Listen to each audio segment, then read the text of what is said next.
and of madness and folly, being of such a sort that it is impossible not only to commit them to writing, but also for modest men even to utter them with the lips on account of their excessive baseness and lewdness. For whatever could be conceived of viler than the vilest thing, all that has been outdone by this most abominable sect, which is composed of those who make a sport of those miserable females that are literally overwhelmed with all kinds of vices. Chapter 14. The preaching of the Apostle Peter in Rome. The evil power, who hates all that is good and plots against the salvation of men, constituted Simon at that time the father and author of such wickedness, as if to make him a mighty antagonist of the great, inspired apostles of our Saviour. For that divine and celestial grace which cooperates with its ministers, by their appearance and presence, quickly extinguished the kindled flame of evil, and humbled and cast down through them every high thing that exalted itself against the knowledge of God. Wherefore neither the conspiracy of Simon nor that of any of the others who arose at that period could accomplish anything in those apostolic times. For everything was conquered and subdued by the splendors of the truth and by the divine word itself, which had but lately begun to shine from heaven upon men, and which was then flourishing upon earth and dwelling in the apostles themselves. Immediately the above-mentioned impostor was smitten in the eyes of his mind by a divine and miraculous flash, and after the evil deeds done by him had first been detected by the Apostle Peter in Judea, he fled and made a great journey across the sea from the east to the west, thinking that only thus could he live according to his mind.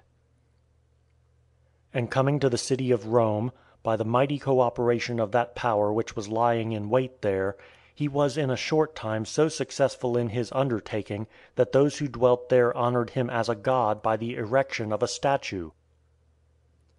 But this did not last long, for immediately during the reign of Claudius, the all-good and gracious providence, which watches over all things, led Peter, the strongest and greatest of the apostles, and the one who on account of his virtue was the speaker for all the others, to Rome against this great corrupter of life. He, like a noble commander of God, clad in divine armor, carried the costly merchandise of the light of the understanding from the east to those who dwelt in the west, proclaiming the light itself, and the word which brings salvation to souls, and preaching the kingdom of heaven. Chapter 15. The Gospel according to Mark. And thus when the divine word had made its home among them, the power of Simon was quenched and immediately destroyed, together with the man himself. And so greatly did the splendor of piety illumine the minds of Peter's hearers, that they were not satisfied with hearing once only, and were not content with the unwritten teachings of the divine gospel, but with all sorts of entreaties they besought Mark, a follower of Peter, and the one whose gospel is extant, that he would leave them a written monument of the doctrine which had been orally communicated to them. Nor did they cease until they had prevailed with the man, and had thus become the occasion of the written gospel which bears the name of Mark.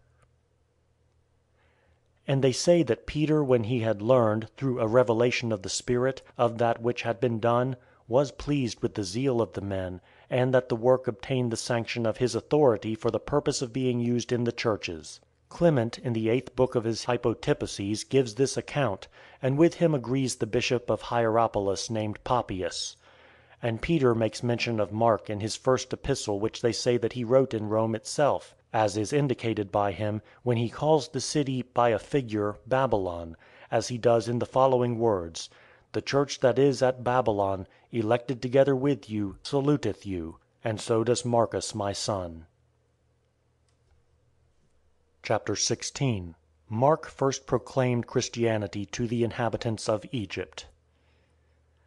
And they say that this Mark was the first that was sent to Egypt, and that he proclaimed the gospel which he had written, and first established churches in Alexandria. And the multitude of believers, both men and women, that were collected there at the very outset, and lived lives of the most philosophical and excessive asceticism, was so great, that Philo thought it worth while to describe their pursuits, their meetings, their entertainments, and their whole manner of life. Chapter 17. Philo's account of the ascetics of Egypt. It is also said that Philo in the reign of Claudius became acquainted at Rome with Peter, who was then preaching there. Nor is this indeed improbable, for the work of which we have spoken, and which was composed by him some years later, clearly contains those rules of the Church which are even to this day observed among us.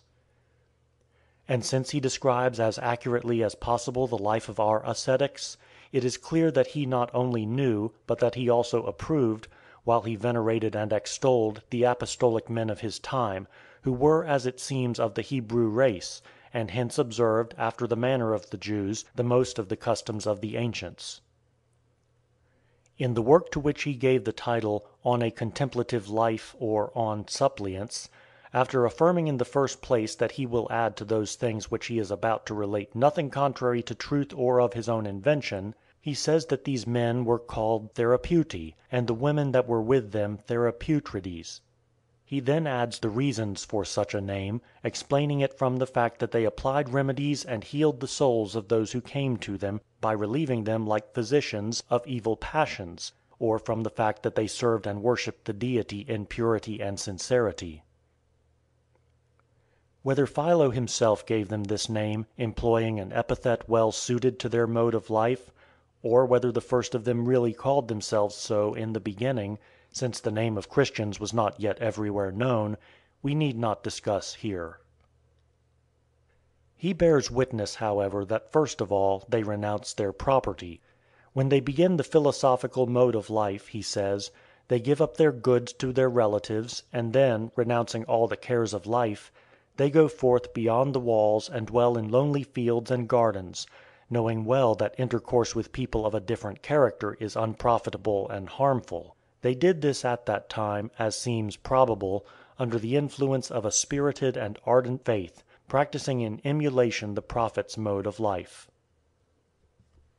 For in the Acts of the Apostles, a work universally acknowledged as authentic, it is recorded that all the companions of the Apostles sold their possessions and their property, and distributed to all according to the necessity of each one, so that no one among them was in want. For as many as were possessors of lands or houses, as the account says, sold them, and brought the prices of the things that were sold, and laid them at the apostles' feet, so that distribution was made unto every man according as he had need. Philo bears witness to facts very much like those here described, and then adds the following account.